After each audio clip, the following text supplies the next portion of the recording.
Olá, meus amores, tudo bem? Vamos para mais uma aula de História, nossa aula de número 45. E nessa aula a gente vai começar a utilizar o livro 9. Então, peguem o livro 9 de vocês, abram na parte de História, atividades 45 e 46 e acompanhem os slides.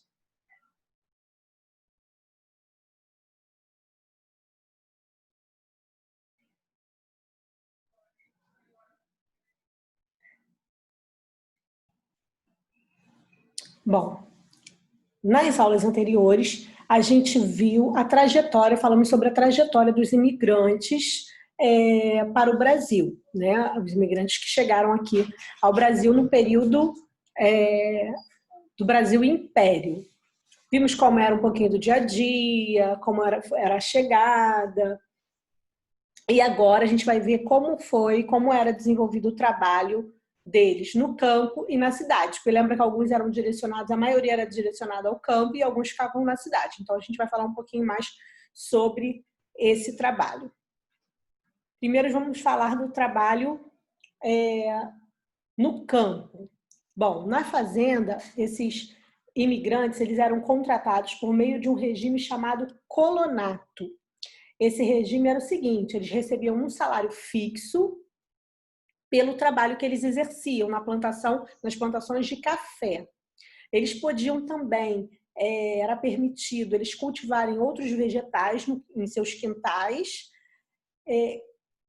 e também comercializar o excedente. Tá? Havia muito trabalho e os imigrantes desempenhavam diversas tarefas e a gente vai ver agora nessa descrição. Vamos ler. A rotina do trabalho. O trabalho nos cafezais seguia uma rotina que começava com o desmatamento, a derrubada e queimada, e a formação do cafezal. Nos primeiros 3 anos do contrato, as atividades desenvolvidas pelos colonos eram: em setembro, semeavam-se café, milho e feijão. Em outubro, efetuavam-se os reparos nas fazendas. Em novembro, eram tratados o café e os cereais. E em dezembro, eram tratados o café e o milho. E era feita a colheita da primeira planta de feijão. Em janeiro, eram tratados o café e o milho, feitos a limpeza e o preparo da terra para receber a segunda planta de feijão. Em fevereiro, eram tratados o café e o milho e era semeado o segundo feijão. Em março, eram tratados o café e os cereais. Em abril, era tratado o café. Em maio, era feita a colheita do milho e do segundo feijão. Em junho, era tratado o café. Em julho e agosto, era preparado o terreno para receber o milho e o feijão. No quarto ano, começava o processo de colheita do café nos meses de maio, junho, julho e agosto. Então, era muito trabalho, o tempo todo eles estavam ali trabalhando, tratando, semeando, plantando, né, preparando a terra. Sempre tinha atividades diversas a serem feitas.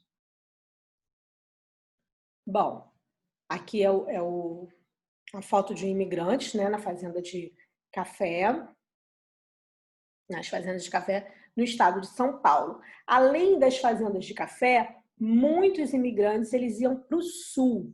Lá eles recebiam terras, lotes de terras dadas pelo governo em áreas rurais.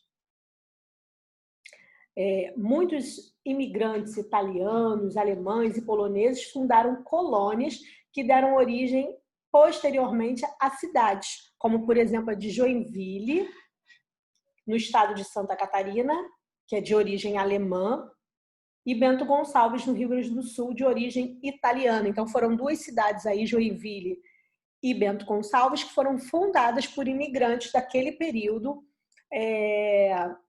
ao se dirigirem ao sul e receberem as terras, fundadas nas terras que eles receberam do governo.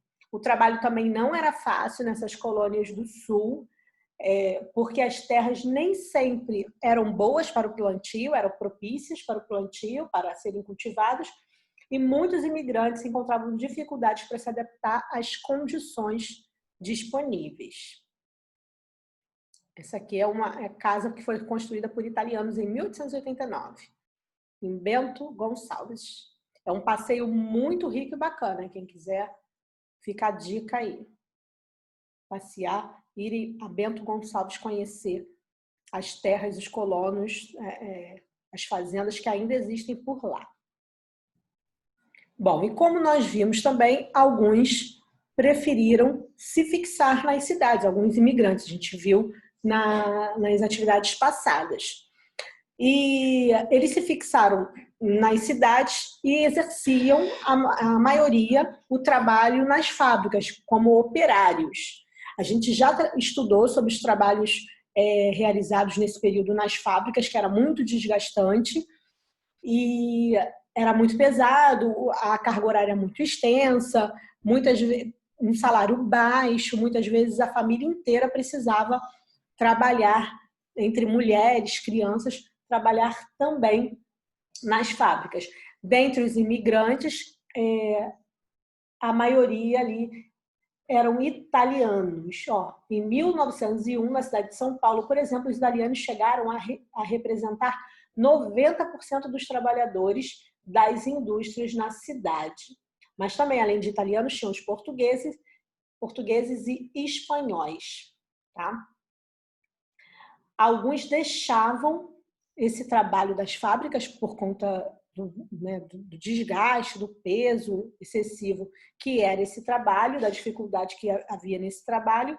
Eles deixavam as fábricas e iam trabalhar por conta própria, como mascates, artesãos, vendedores, garçons, engraxates, jornaleiros e etc. Aqui a gente vê que é operários italianos em São Paulo, e aqui são imigrantes trabalhando em uma fábrica de louças em 1920. E para tentar melhorar de vida, muitos imigrantes começaram a abrir também os seus pequenos negócios na cidade, como barracas de frutas, verduras, alfaiatarias, sapatarias. Alguns negócios prosperaram e elevaram o nível social e financeiro dos imigrantes, como foi o caso do italiano Francesco Matarazzo. E a gente vai ver aí a história desse italiano Francesco Matarazzo, que começou de baixo, né? Preferiu não trabalhar nas fábricas, abriu o seu próprio negócio, que cresceu, expandiu e prosperou. Vamos ver? O Império Matarazzo. Deixa eu tirar aqui a caixinha que está na frente. Pronto. Quando o conde italiano Francesco Matarazzo, então com 27 anos, desembarcou no Brasil em dezembro de 1881, uma maré de azar parecia acompanhá-lo. Logo no desembarque, ele viu naufragar as 2 toneladas de banha de porco que havia trazido para iniciar uma atividade comercial no país. Na tentativa de conseguir sobreviver em solo estrangeiro, o imigrante optou por montar um armazém de secos e molhados em Sorocaba, no interior de São Paulo. 2 anos mais tarde, ele começou a traçar sua trajetória de sucesso que marcou o sobrenome Matarazzo na história do Brasil. Em 1883, criou na própria residência sua primeira fábrica, uma prensa de madeira e um tacho de metal, usados para a produção de banha de porco. Naquela época, o café era o produto mais importante da economia nacional, mas o conde optou por investir em outros produtos essenciais à mesa do brasileiro. O primeiro salto na carreira dele foi exatamente a ideia de vender banha de porco em lata. Naquela época, boa parte do produto era importada dos Estados Unidos e vinha em barricas de madeira, que muitas vezes deixavam o conteúdo estragar. A aposta deu certo.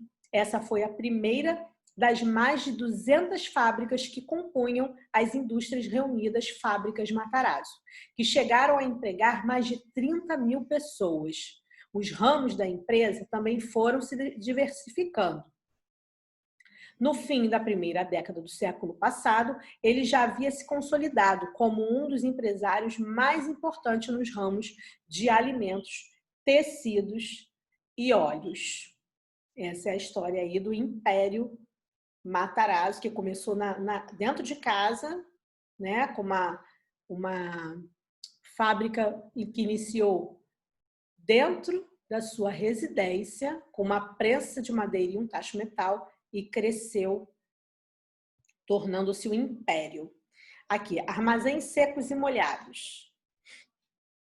No passado, esses armazéns eram muito comuns. Neles eram comercializados vários produtos de diversas naturezas, como cereais, grãos, azeite, queijos, tecidos, botões, sal, recipientes, entre outros. Com o tempo, porém, foram surgindo os grandes mercados e os armazéns perderam espaço. Mas a gente ainda tem muitos armazénzinhos assim pelos bairros residenciais, né?